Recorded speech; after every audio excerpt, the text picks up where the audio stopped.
प्रणाम नमस्कार साथियों, गढ़देश न्यूज में आपका स्वागत है। जैसे कि आपको विदित है कि आचार संहिता लग चुकी है। अब सभी प्रत्याशियों के घोड़े मैदान में उतरने वाले हैं।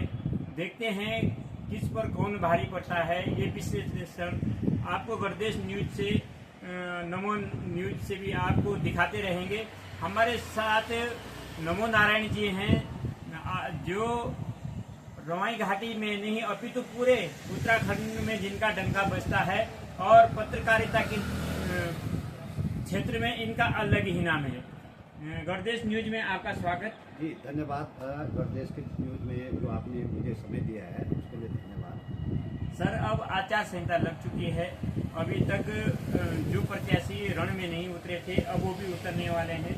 किस प्रकार से देखते हैं रोस्टर प्रक्रिया के बाद कोर्ट में जाना, कोर्ट के बाद यहाँ पर एक अनोखा ज्ञापन कोरोना में प्रेषित करना, क्या कहना चाहिए? देखिए, ऐसा है कि सबसे पहले जो ये पंचायत चुनाव अब आज अधिसूचना जारी हुई है, 1 साल पहले से हम देख रहे हैं मैदान में कोई व्यक्ति कह रहा था मैं प्रधान का चुनाव लड़ूंगा, कोई क्षेत्र पंचायत का, कोई जिला पंचायत का।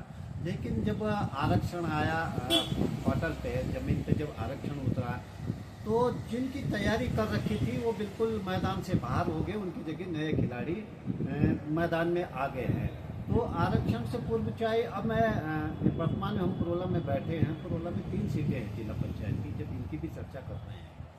तो जो लोगों ने संभावना जताई थी कि ये सीट ये होगी, हम यहाँ पे तैयारी करेंगे, वो लोग आज उनकी तैयारी धरी की धरी रह गई है। आरक्षण का जो पैटर्न लागू हुआ उसके आधार पे वो कुछ लोग आरक्षण का विरोध कर रहे हैं कि भाई ये आरक्षण ज्ञापन भी दिया कुछ लोगों ने कि पुरोला के लिए ही क्यों है ये आरक्षण। तो हमारी दृष्टि में ऐसा नहीं है कि पुरोला के लिए ही आरक्षण है, लेकिन हमें वो इसलिए लगता है कि पुरोला, देखिए पुरोला एक सिटी है और इस सिटी का क्या है कि जब ये पहली बार नगर पंचायत बनी तो यहाँ की जो अध्यक्ष की सीट है, चेयरमैन की सीट, वो अनुसूचित जाति के लिए आरक्षित कर दी गई है।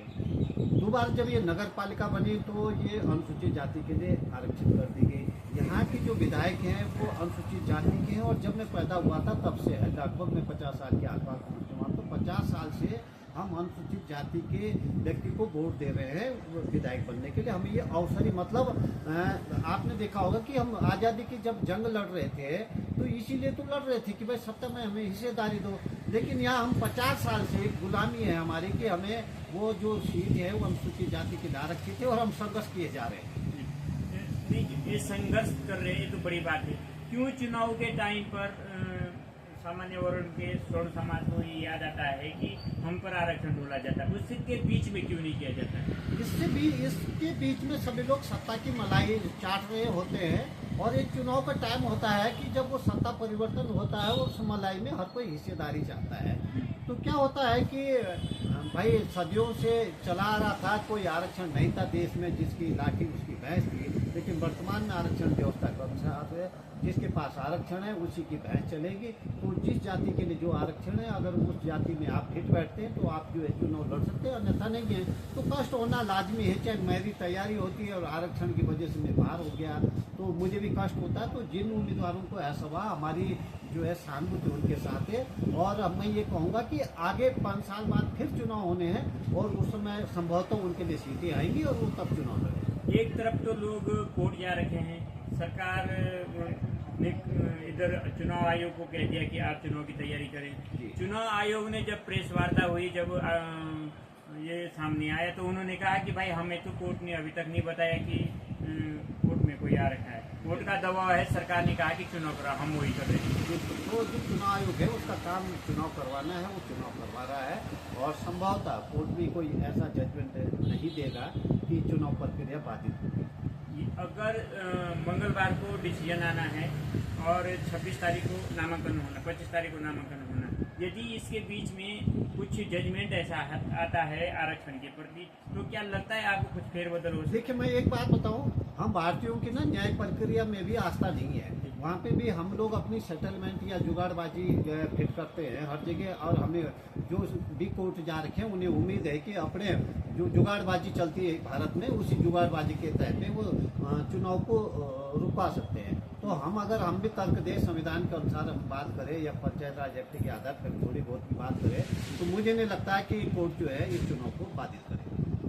एक तरफ देख रहे हैं आप कि कोर्ट बाधित न करे, जो 3,000 कुछ जो आपत्तियां लगी हैं, तो क्या उस पे देखिए यार, आपत्ति लगना लाजमी है। अब मैं चाहता हूं कि मैं प्रधान का चुनाव लड़ूं, लेकिन मेरे गांव की सीट रिजर्व हो गई। हर बार क्या होता है, परिसीमन होता है, नए सिरे से आरक्षण लागू होते हैं और सारा जुगाड़बाजी का। अगर मान लीजिए मेरी सीट गलत हुई है आरक्षित, तो जो दूसरी सीट इसके जगह पे आरक्षित होगी वो भी गलती ही होगी, सही तो कहीं पे भी नहीं है। जब तो जो आरक्षण जो होता है ना भारत में, आरक्षण का मतलब ये होता है कि आपको आगे बढ़ने से रोकने के लिए एक आरक्षण लागू किया जाता है कि एक ही वर्ग के लोग आगे न बढ़े बल्कि दूसरे वर्ग के लोग आगे बढ़े। तो सीधी बात, आरक्षण का उद्देश्य ही आपको पीछे खींचना है। तो अब आप क्या बोलेंगे कि भाई आरक्षण गलत? आरक्षण कहाँ से गलत? उसका तो वो तो अपने ऑब्जेक्ट के काम कर रहा है ना। आरक्षण ये बोल रहा है कि भाई ठीक है, आप ही आप नहीं, अब आपका समय हो गया, दूसरा बैठेगा। यही तो आरक्षण का मतलब है। तो उसका क्या मतलब? आरक्षण को हम सब ने स्वीकार कर रखा है। हाँ, अब आपको सीधा पुरोला लेके चलते हैं। पुरोला में 3 सीटें हैं, 2 अनुसूचित जाति के, 1 सामान्य है। क्या लग रहा है आपको, कौन सी सीट हॉट रहने वाली है? देखिए, मैंने अभी एक विश्लेषण लिखा था। यद्यपि मैंने जो महिला के लिए सुरक्षित है एक सीट है, उस पर भी हमने पुरुष का नाम लिख के उसको सीट को चलाया है, क्योंकि आमतौर पर आरक्षण की वजह से महिलाओं को मिल रही है जगह, लेकिन अमूमन 80% महिलाएं अपने पति के नाम से ही पहचान पाती है। इसलिए हमने पति का ही नाम लिखा है कि विश्लेषण। तो जैसे कि रामा वार्ड है, बड़ी हॉट सीट है। यहाँ पर जो दीपक विद्वान है, जिला पंचायत अध्यक्ष है निवृत्तवान, इन्होंने पहले भी पूर्व में, इससे पूर्व के में वो रामा वार्ड से सदस्य रहे हैं जिला पंचायत। वो भी पुनः भाग्य आजमाना चाहते हैं इसी रामा वार्ड से। तो हॉट सीट ये रहेगी उनकी उम्मीदवारी से। अन्य उम्मीदवारों पे मैं अभी चर्चा नहीं करूंगा रामा वार्ड की, क्योंकि अभी कोई खुल के सामने नहीं आया है कोई नाम।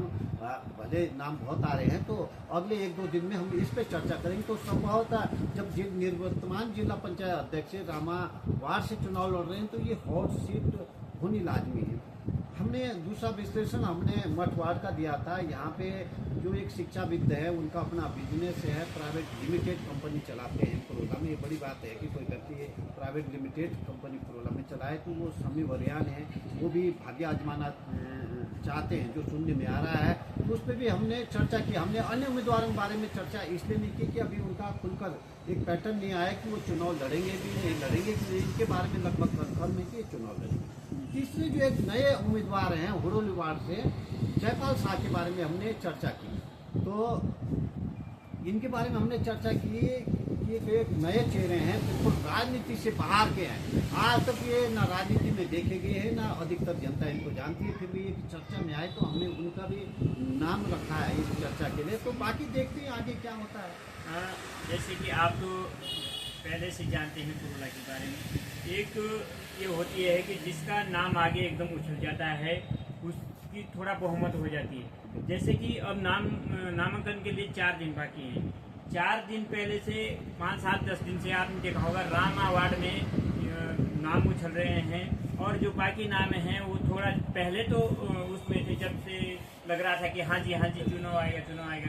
अब क्या हो रहा है रामा वार्ड में, कुछ एक कैंडिडेटों का जमावड़ा तो नहीं लगने वाला। रामा वार्ड में संभवतः कैंडिडेटों का जमावड़ा नहीं लगेगा। कि देखिए, जैसे दीपक विद्वान है जिला पंचायत निवर्तमान अध्यक्ष, तो लाजमी है कि वो ताकतवर तो होंगे और उनके दुश्मन भी ताकतवर होंगे। तो जो उनके दुश्मन हैं वो सब मिलकर संभवतः एक ही उम्मीदवार को उतारेंगे, ऐसी मतलब लग रहा है। ऐसा है कि वो सारे मिलके उनके खिलाफ एक साझा उम्मीदवार उतारेंगे। ये आपको विश्वास है कि उनके दुश्मन रामा वार्ड में भी सक्रिय हो जाएंगे? देखिए, वो तो होना है। जब राजनीति में दुश्मन तो होते ही और दुश्मन का दुश्मन दोस्त होता है, तो संभवतः जो दीपक विद्वान को पसंद नहीं करते हैं, वो चाहे भारतीय जनता पार्टी में हो या कांग्रेस पार्टी में है, वो लोग एकजुट हो जाएंगे और एक ही उम्मीदवार को मैदान में उतारेंगे। बड़ी बात इन्होंने कहा है कि रामा वार्ड में एक ही प्रत्याशी दीपक विद्वान के साथ चुनाव लड़ने के लिए उतारेंगे विपक्ष। तो क्या लगता है, आप कमेंट बॉक्स में अपनी राय लिखें। और एक जो समी बोरियान है, क्या लगता है अभी इन्हीं का नाम सामने आ चुका है, क्या यहाँ पर प्रत्याशी कांग्रेस और बीजेपी अन्य दलों का नाम भी आ सकता है? यहाँ दलों के आधार पे आपको बता दें कि दलों के आधार पे यहाँ प्रत्याशी चुनाव लड़ना पसंद नहीं करते हैं, क्योंकि उनकी जो पर्सनल छवि है उस आधार पे। और होता क्या है कि हमने पूर्व में देखा है, जो कांग्रेस का प्रत्याशी अधिकृत उसके साथ बीजेपी वाले घूम रहे हैं, और जो बीजेपी का अधिकृत प्रत्याशी उसके साथ कांग्रेस वाले घूम रहे हैं। मतलब चुनाव दौरान ऐसा पता नहीं चलता है कि कौन कांग्रेस का प्रत्याशी कौन बीजेपी का है। तो लोग जो है बीजेपी का या कांग्रेस का स्वराज प्रत्याशी बनना पसंद नहीं करते हैं यहाँ पे। तो जैसे कि आपने स्वामी गोराना का नाम लिया है, और एक नाम और आ रहा है धर्मलाल बीजेपी के ओबीसी अनुसूचित जाति मोर्चा के जिला अध्यक्ष हैं। तो ये पार्टी का और एक निर्दलीय, क्या कांग्रेस भी कूदना चाहिए इसमें? देखो ये जैसे मैंने पहले ही बता दिया कि जो भी उम्मीदवार बनेगा वो पार्टी का ऑथराइज बनना पसंद नहीं करेगा यहाँ पे। अब उसके बाद कोई इतना रिस्क उठाएगा किसी पर, देखिए क्योंकि यहाँ पुरोला में क्या होता है, यहाँ पार्टी के खिलाफ मतदान होता है चुनाव के दौरान। तो जो भी पार्टी है, तो यहाँ कई फैक्टर होते हैं, कई लोगों के खिलाफ एंटी इनकम्बेंसी फैक्टर काम करता है। हमने पूर्व में लोकसभा चुनाव भी देखा यहाँ पे किस तरह से पार्टियों के खिलाफ यहाँ पे मतदान हुआ है। तो आगे नगर पालिका में भी आपने देखा कितने महारथी थे, लेकिन कांग्रेस पार्टी का प्रत्याशी जीत जाता है। वो पुरोला जैसी जगह पे जहाँ पे अगर आप सड़क पे चलोगे तो 100 आदमी मिलेंगे आपको, तो 90 बीजेपी वाले होंगे और वहाँ कांग्रेस का प्रत्याशी जीत जाता है। तो पुरोला में आप देख रहे हैं कि क्या होता है यहाँ पे, जिस पार्टी का यहाँ पे बहुमत होता है उसी पार्टी का प्रत्याशी हार जाता है। ये है यहाँ की बात। पुरोला विधायक एक सवाल आज करेंगे कि पुरोला विधायक को विकास पुरुष की मान्यता यहाँ पर दी जा रही है, क्या उनका किसी कैंडिडेट के पीछे ऐसा हाथ होगा कि जो लेके आएंगे उनके नाम पर कोई जीतेगा? जीतना भी तो चाहिए कि इतने कामों को गिना रहे हैं आप। देखिए दूध का जला छाछ के ऊपर पीता है, तो संभवतः विधायक जी इसमें हस्तक्षेप नहीं करेंगे। और क्योंकि वो यहाँ की पूरी जनता के विधायक हैं, चाहे वो कांग्रेसी हो या बीजेपी हो, किसी ने उन्हें वोट दिया या नहीं दिया, वो सबके विधायक हैं, तो संभवतः वो हस्तक्षेप नहीं करेंगे। एक बिंदु पर नमो नारायण जी ने, हम नमो ही नारायण बोलते हैं, गजेंद्र चौहान जी का नाम है, और अच्छी तरह से राजनीति की पूरी समझ इनको इस विधानसभा की है, और एक बिंदु पर ये विस्तार से चर्चा करेंगे। दूसरे दिन भी चर्चा, नामांकन होने के बाद कितने प्रत्याशी रहते हैं, क्या रहते हैं, आगे अगर कोई इसी प्रकार की कोई खबर मिलती है तो आपको जरूर पहुंचाएंगे। बने रहे गढ़देश सेवा पर पल पल की।